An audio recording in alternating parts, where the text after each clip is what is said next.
তো ওই মুহূর্তে মনে হলো এই জীবনটা তো আমার না, আমি কেন এটা নিয়ে চিন্তা করব। আল্লাহ যখন নিতে যাবেন নিবেন, তার জিনিস যেভাবে নিতে চান সেইভাবেই নেবেন। আমার তো এটা নিয়ে চিন্তা করা, দুশ্চিন্তা করা একদমই মানায় না, একদমই মানায় না। এখন আল্লাহ কি বলেন শোনেন, বলছেন You will not find any people who believe. এমন কোনো মুমিন তোমরা পাবে না যে কিনা ঈমান এনেছে আল্লাহর প্রতি and the last day, আখিরাতে, loving those who resist Allah and his apostle. আল্লাহ আর কিয়ামতে যে বিশ্বাস করে সেই রকম মুমিন কখনো ওই প্রিয়জন, আপনজন, নিকটজনকে ভালোবাসতে পারবে না যে আল্লাহ তার রাসূলকে বাধা দেয়। তারপর আল্লাহ বলছেন, এটা সরাসরি কোরআনের আয়াত, even though their fathers or their sons, এরা যদি তাদের বাপ হয় কিংবা ছেলে হয়, or their brothers or their kindred, তাদের ভাই হয় কিংবা নিকটতম আত্মীয় হয়, এদের এই যে জিহাদ, এই যে সংযম, এই যে আল্লাহকে প্রত্যাখ্যানকারীকে প্রত্যাখ্যান করার তৌফিক, সৌভাগ্য আল্লাহ যাদেরকে দিয়েছেন সেটা তাদের নিজের থেকে পাওয়া, নিজের তৈরি না, সেটা তারা মায়ের পেটে থেকে সাথে করে আনে নাই। সেটা কে দিয়েছে, কেন দিল, সেটা শোনেন। ফর সাচ, এইরকম মানুষের জন্য আল্লাহ তাদের কালবের মধ্যে লিখে দিয়েছেন ঈমান। সুবহানাল্লাহ, সুবহানাল্লাহ, সুবহানাল্লাহ। And strengthened them with the spirit from himself.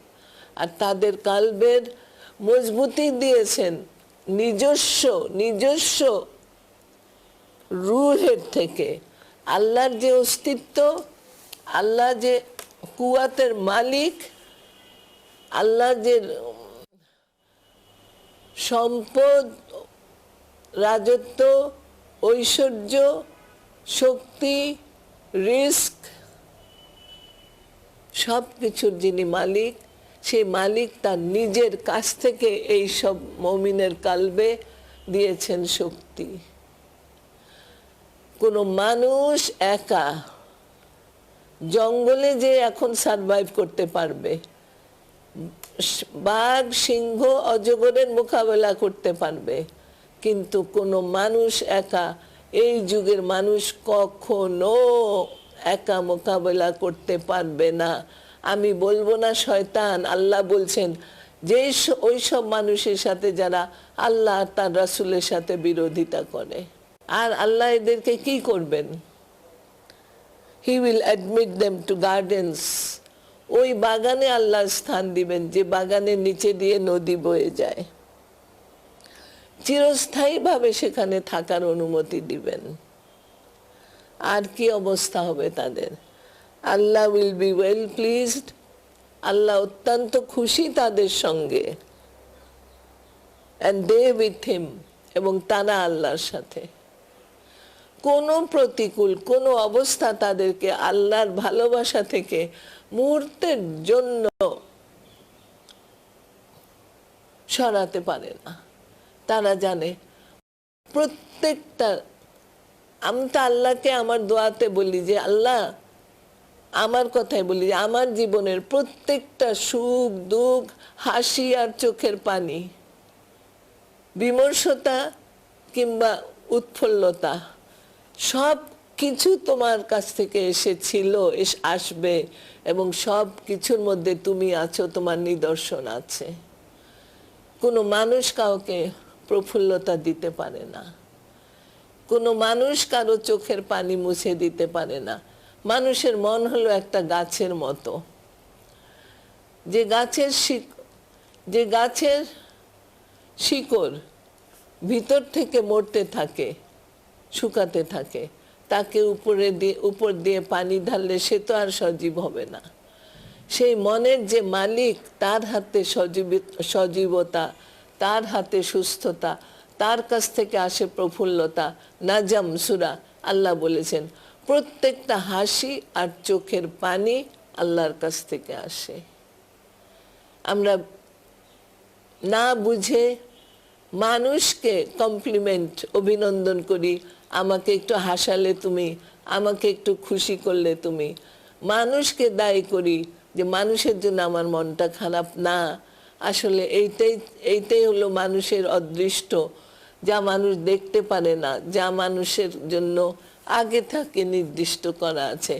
আমার আপন নানি বলতেন, আল্লাহ যদি মানুষকে বলতেন যে তুমি তোমার কিসমতটাকে লেখো, মানুষ ওইটাই লিখতো যা আল্লাহ লিখে দিয়েছেন।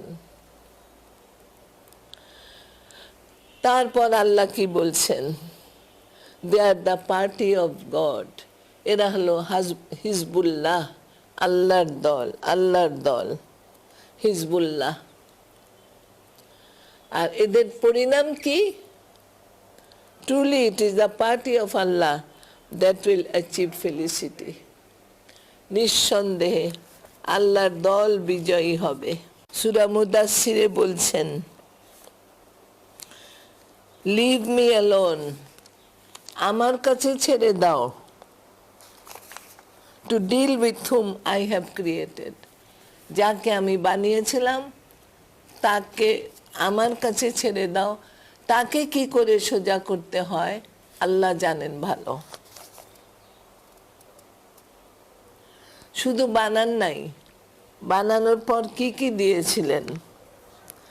gave him wealth in abundance, বিনা হিসাবে আমি তাকে সম্পদ দিয়েছিলাম। made life easy and comfortable for him, তার জন্য এই জীবনকে সহজ এবং আরামদায়ক করে দিয়েছিলাম। এত কিছু পাওয়ার পরেও মুদাসসির, he desires that I should give him more. তার দোয়া হলো বা ইচ্ছা, আকাঙ্ক্ষা, আরো হোক, আরো হোক, আরো পাক, আরো পাক। আল্লাহ নিজে বলছেন,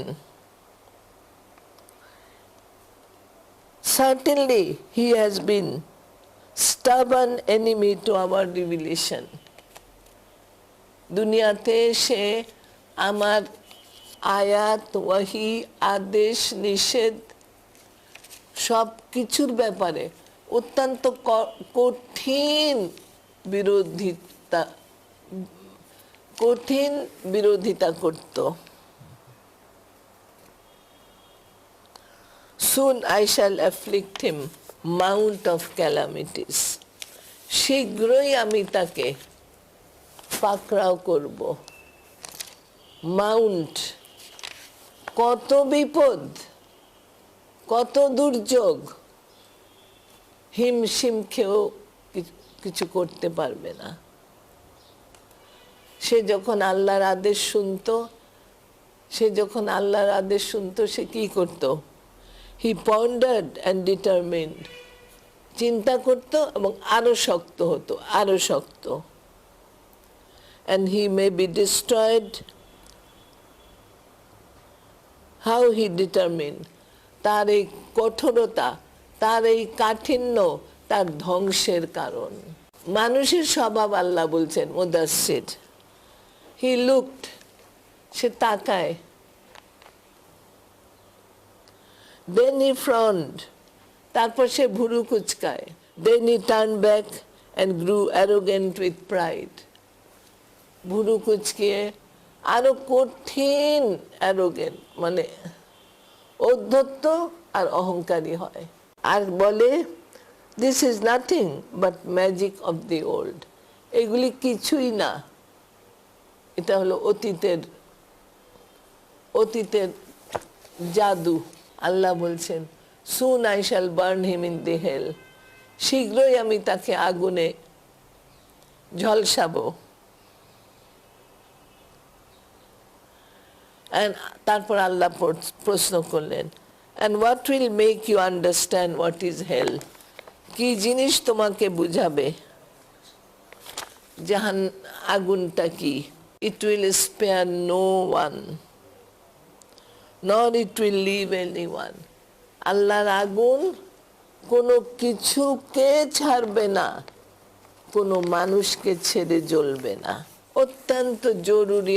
আরো 2-3টা আয়াত আমরা মানুষকে দেওয়ার সময় ইচ্ছায় হোক অনিচ্ছায় হোক, না জেনে হোক, অজ্ঞতা হোক, কুশিক্ষা হোক,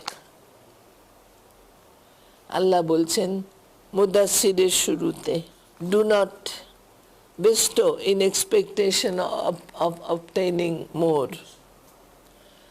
মানুষকে ঢেলে দিও না, আরেকজনের হক নষ্ট করে, আরেকজনকে বঞ্চিত করে, যে তোমার ঢেলে দেওয়া দেখে সে তোমাকে আরো ঢেলে দিবে না।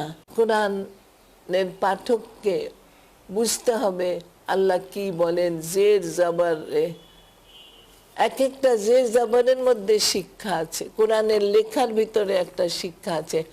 যেমন একটা জাজাম বলে যে একটা বড় মিমকে বাদ দিয়ে ছোট মিমকে আরেকটার সাথে মিলিয়ে পড়তে হবে।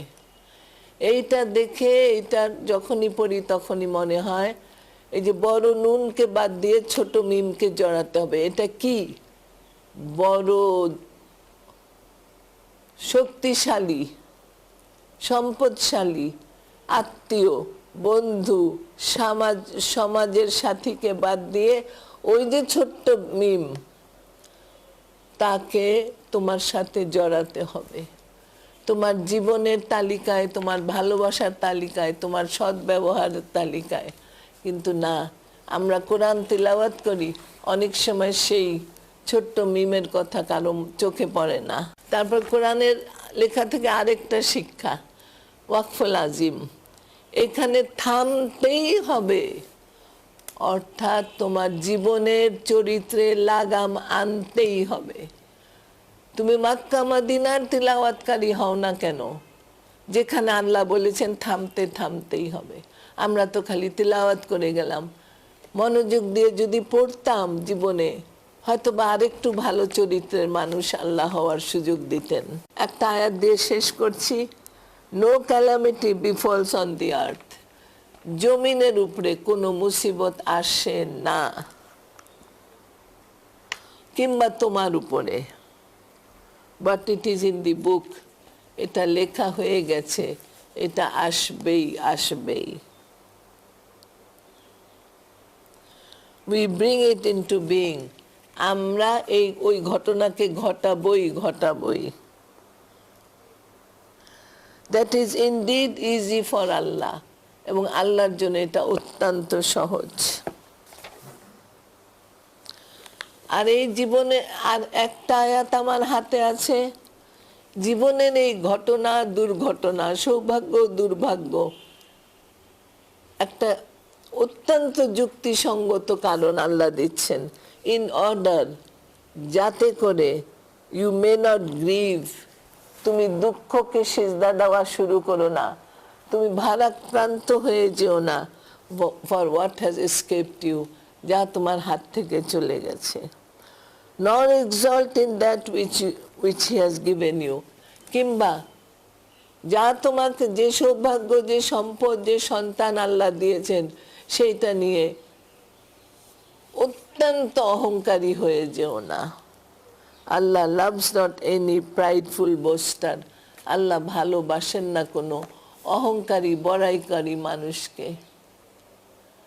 আল্লাহ তুমি সাহায্য করো।